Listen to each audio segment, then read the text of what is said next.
Bon, on essaie sur cette chaîne, en toute modestie, de se projeter, hein, de faire des hypothèses qui se vérifient ou non. En tous les cas, on n'a pas été trop mauvais depuis quelques mois là-dessus. Alors maintenant, parlons un petit peu de désinformation. Eh bien, comme tu l'as dit, on est face à un phénomène d'ingénierie sociale avec ce discours de la guerre future contre l'OTAN et la Russie qui monte dans les médias, hein. C'est un narratif.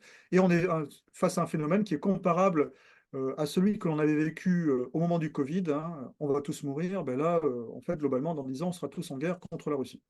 Donc, c'est à suivre. C'est intéressant sur le plan de la manipulation de l'information et j'engage tous nos auditeurs à lire les ouvrages de Chomsky, notamment Entretien avec Noam Chomsky. C'est un livre qui est très intéressant et qui synthétise la pensée de ce chercheur qui a très bien compris et étudié dès les années 60 le phénomène de la propagande en système démocratique. Alors maintenant, deux comptes sur Twitter qui sont intéressants à suivre, hein, c'est Ananké Group et puis Un Baron Fou. Alors Ananké Group, je sais que c'est un ex-officier de l'infanterie de marine française. Et puis Baron Fou, je ne le connais pas, mais lui, vraiment, son compte Twitter est vraiment très, très intéressant. Il partage énormément d'informations. Et souvent, à partir de ces posts, je commence à fouiller d'autres informations. Donc c'est vraiment des comptes que je trouve sérieux et puis critiques et factuels, même s'ils ont, comme nous, une opinion sur ce qui se passe.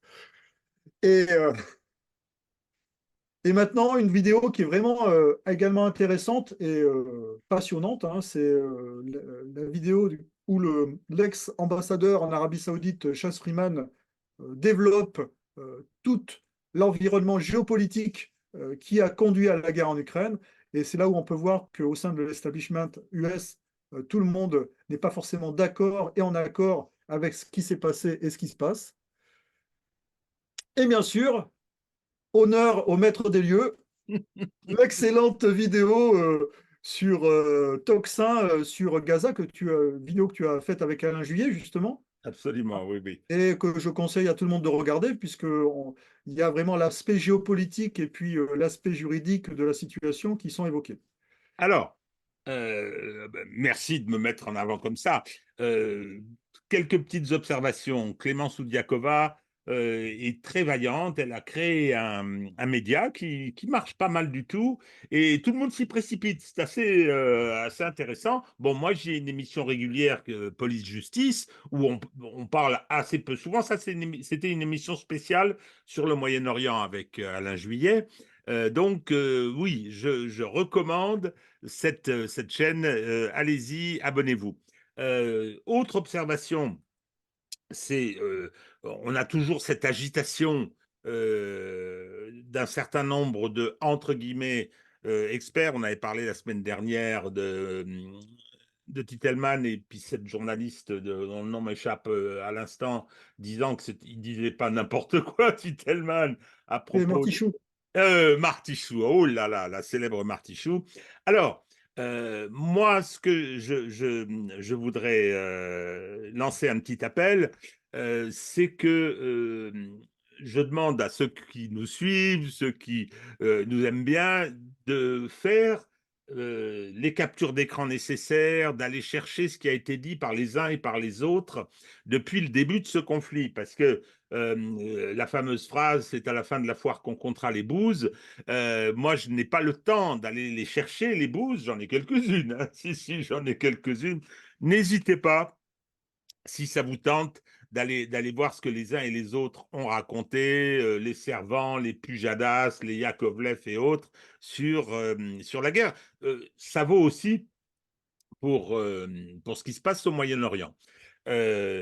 Donc, on a terminé. Bon, cher Hervé, tu peux peut-être Oui, revenir sur nos Minois en gros plan. non, mais je Voilà. voulais rester sur l'apothéose de la présentation Ah, avec ben tes c'est questions. gentil, mais. Ah. Donc, alors, on va vous donner rendez-vous pour notre émission hebdomadaire la semaine prochaine. S'il y a quoi que ce soit, bien évidemment, on serait peut-être amené à intervenir avant. D'ici là, je pense que je vais parler de bouquins, peut-être avec Hervé d'ailleurs. En particulier, je pense à celui de Jacques Beau. Je voudrais parler de celui d'Emmanuel Todd. Je crois que c'est indispensable.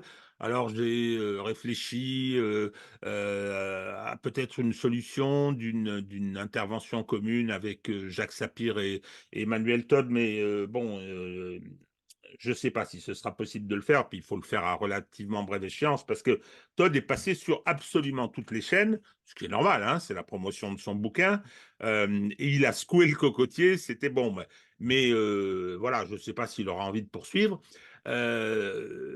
Jacques Beau, il faut en parler. Et puis il y a le livre qui va sortir la semaine prochaine, le 7 février, je crois, de Jean-Robert Raviot, qui était intervenu chez nous au tout début, qui est un universitaire, qui est le directeur du département des études orientales de l'université de Nanterre, et qui sort un livre sur le retour de la puissance et le retour, entre guillemets, impérial avec un point d'interrogation de la Russie.